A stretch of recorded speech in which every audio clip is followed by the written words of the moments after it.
Hello everyone, welcome to Saroj Mishra's YouTube channel. मेरे YouTube channel पर आप सभी का बहुत बहुत स्वागत है।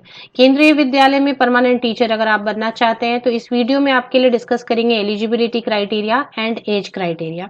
तो पार्ट 1 इसलिए मैंने लिखा क्योंकि वीडियो काफी लंबी ना हो जाए। तो इस वीडियो में कुछ पोस्ट के लिए हम eligibility criteria and age criteria discuss करेंगे और इसके बाद पार्ट 2, पार्ट 3 अगर जरूरत होगी तो पार्ट 4। ऐसे 3-4 वीडियोज में जितने भी पोस्ट है आते हैं केंद्रीय विद्यालय में, टीचर्स के post, permanent post all India level पर, उनकी eligibility criteria and age criteria, relaxation as limit में, ये सारी चीजें हम कवर करने वाले हैं। आगे बढ़ेंगे और पूरी डिटेल हम कवर करेंगे। इसके पहले आप सभी को मोस्टली 90% जो व्यूअर्स हैं, सब्सक्राइबर्स हैं, उनको ये इंफॉर्मेशन पहुंच चुकी है कि लिमिटेड डिपार्टमेंटल कॉम्पिटिटिव एग्जाम करके केवीएस ने ऑलरेडी एक एडवर्टीजमेंट जारी की है। इसमें कोई कंफ्यूजन ना रह जाए। ये जो डिपार्टमेंटल कॉम्पिटिटिव एग्जाम है, इसमें सिर्फ केवीएस के ऑलरेडी जो एग्जिस्टिंग एम्प्लॉयज हैं वही एप्लीकेशन कर सकते हैं। वो भी एग्जिस्टिंग एम्प्लॉयज कैसे? जो परमानेंट वहां पर एम्प्लॉयज हैं। इन अ वे वो प्रमोशन के लिए है, जो प्रमोशन डायरेक्ट नहीं दी जा रही, एग्जाम के बाद दी जाएगी, जो एग्जाम में क्वालिफाई होंगे।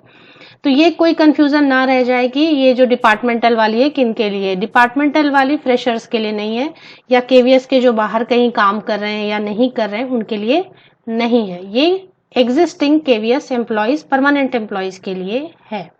लेकिन इसके बाद एक चीज और है कि लास्ट टाइम 2018 में डिपार्टमेंटल कॉम्पिटिटिव एग्जामिनेशन के 5 महीने बाद डायरेक्ट रिक्रूटमेंट के नाम से एडवर्टीजमेंट जारी की गई थी, जिसमें ऑल इंडिया लेवल पर फ्रेशर भी अप्लाई कर पाए थे। फ्रेशर हैं या फिर आप कहीं काम भी कर रहे हैं प्राइवेट में या किसी और ऑर्गेनाइजेशन में, लेकिन आपके पास क्वालिफिकेशन है, एज लिमिट के अंतर्गत आप आते हैं, तो आप अप्लाई कर सकते थे। तो डिपार्टमेंटल के 4 या 5 महीने बाद लास्ट टाइम 2018 में आई थी वैकेंसीज। तो इस बार भी हम ऐसा अंदाजा लगा सकते हैं कि 4 या 5 मंथ्स के बाद एडवर्टीजमेंट फिर डायरेक्ट रिक्रूटमेंट के नाम से आएंगी, जिसमें ऑल इंडिया लेवल के कैंडिडेट अप्लाई कर सकेंगे। तो इसी दौरान चलिए एक वीडियो छोटी सी देख लेते हैं आगे कि क्या क्वालिफिकेशन की रिक्वायरमेंट होगी पीआरटी पोस्ट के लिए। इस वीडियो में हम केवल डिस्कस करेंगे पीआरटी, प्राइमरी टीचर्स के लिए क्या eligibility and age criteria and upper age limit होनी चाहिए। सबसे पहले आपको बता दूं, यहाँ पर मैंने येलो में हाईलाइट किया 30 इयर्स है अपर एज लिमिट जनरल कैटेगरी के कैंडिडेट के लिए। अपर एज लिमिट तो ये जनरल कैटेगरी के कैंडिडेट के लिए। फीमेल कैंडिडेट के लिए 10 इयर्स की रिलैक्सेशन सभी पोस्ट के लिए केंद्रीय विद्यालय में दी जाती है, ऑल फीमेल कैंडिडेट्स के लिए, ऑल विमेन कैंडिडेट्स के लिए। तो अगर आप फीमेल कैंडिडेट हैं, पीआरटी के लिए अप्लाई करना चाहेंगे, तो आपके लिए अपर एज लिमिट रहेगी 40 इयर्स। इसी तरीके से एससी एसटी कैंडिडेट के लिए अपर एज लिमिट में 5 इयर्स की रिलैक्सेशन रहती है एंड ओबीसी कैंडिडेट्स के लिए 3 इयर्स की। तो अपर एज लिमिट में रिलैक्सेशन हम फिर एंड में एक बार फिर चेक करेंगे। पहले हम एसेंशियल क्वालिफिकेशन चेक कर लेते हैं। तो पीआरटी पोस्ट के लिए essential qualification senior secondary, senior secondary means 12वीं 12th आपने पास होना चाहिए। किसी भी स्ट्रीम से, साइंस हो, कॉमर्स हो, आर्ट्स हो, किसी भी स्ट्रीम से आपने 12th 12वीं पास किया हुआ है 50% मार्क्स के साथ, यानी जूनियर कॉलेज आपने पास किया 50% मार्क्स या अबव के साथ में, और 2 ईयर वाली diploma in elementary education DElEd 2 साल वाली अगर आपने की हुई है तो आप एलिजिबल हैं, अप्लाई कर सकते हैं। ये केस 1 है। सपोज आपके पास ये क्वालिफिकेशन नहीं है तो सीनियर सेकेंडरी अगर 50% मार्क्स के साथ में या अबव मार्क्स या इससे ज्यादा मार्क्स के साथ, और 4 ईयर वाली बीएलएड आपने किया है 4 ईयर वाली, तब भी आप एलिजिबल होते हैं अप्लाई करने के लिए। तीसरा केस ये, अगर ये दोनों आपके पास नहीं है तो थर्ड केस ये, सीनियर सेकेंडरी अगर है 50% मार्क्स के साथ में और 2 साल की आपने diploma in education DEd special education में भी की हुई है 2 साल की, 2 इयर्स की, तब भी आप एलिजिबल हैं अप्लाई करने के लिए पीआरटी में। अब ये जो मैं बता रही हूँ आपको, ये 2018 के बेसिस पर हो सकता है इसमें कुछ चेंजेस भी आए, तो ये फाइनल नहीं है, इसमें चेंजेस आने के बहुत चांसेस रहते हैं।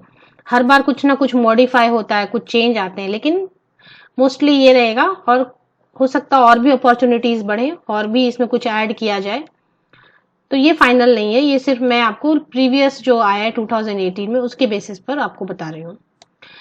ग्रेजुएट अगर हैं 50% मार्क्स के साथ में और बीएड है, तो देखें बीएड वाले भी अप्लाई पीआरटी के लिए बिल्कुल कर सकते हैं अगर आपने ग्रेजुएशन की हुई 50% या अबव मार्क्स के साथ में।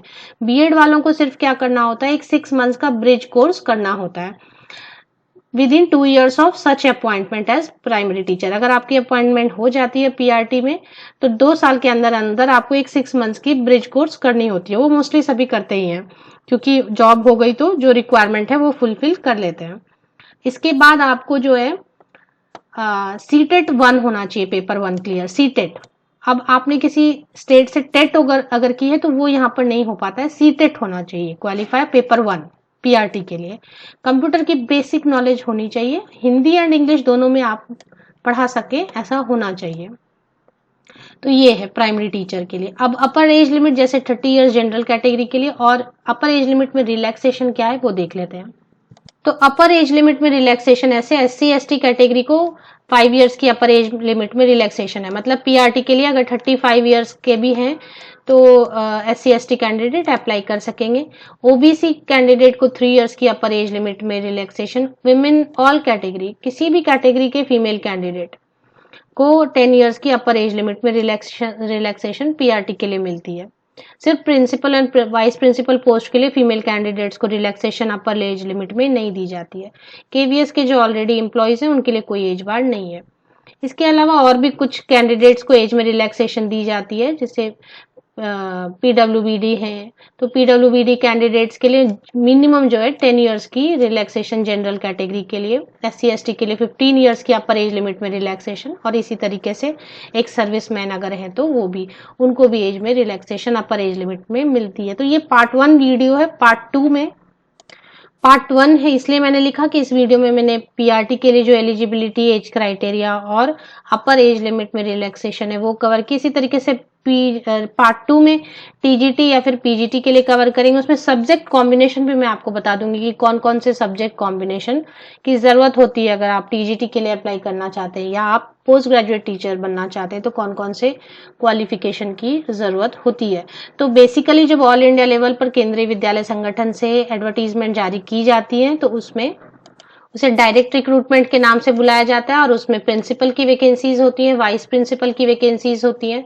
पीजीटीज ऑल सब्जेक्ट्स, मतलब जो भी सब्जेक्ट होते हैं केंद्रीय विद्यालय में। ट्रेन ग्रेजुएट टीचर्स की वैकेंसीज आती हैं, लाइब्रेरियन की भी वैकेंसीज आती हैं, और पीआरटीज की भी वैकेंसीज आती हैं। इस साल एक चीज और स्टार्ट हुआ, मैंने वीडियो भी बनाई थी, बाल वाटिका शुरू हो गई है 50 केंद्रीय विद्यालय, सिलेक्टेड केंद्रीय विद्यालय में। अगर वो सक्सेसफुल होता है और अगर वो चाहेंगे तो हो सकता है एनटीटी के लिए भी कुछ परमानेंट वैकेंसीज इस बार आपको शायद देखने को मिल जाए। शायद हो सकता है भी वो 1 साल उसको एक्सपेरिमेंट पे रखें, 2-3 साल उसको एक्सपेरिमेंट पे रखें और बाद में उसकी परमानेंट करें, या फिर हो सकता है इस बार ही उनके लिए भी कुछ परमानेंट वैकेंसीज आउट कर दी जाए। तो इतनी वैकेंसीज तो फिक्स हैं, principal, vice principal, PGTs, TGTs, librarian and PRTs. अब पीजीटी में क्या क्या सब्जेक्ट कॉम्बिनेशन और सब्जेक्ट की वैकेंसीज हैं, टीजीटीज में क्या है, लाइब्रेरियन की क्या रिक्वायरमेंट है, प्रिंसिपल एंड वाइस प्रिंसिपल की, ये सारी चीजें मैं अलग अलग पार्ट 1, पार्ट 2, पार्ट 3 ऐसे वीडियोस बनाकर आपके लिए क्लियर कर दूंगी।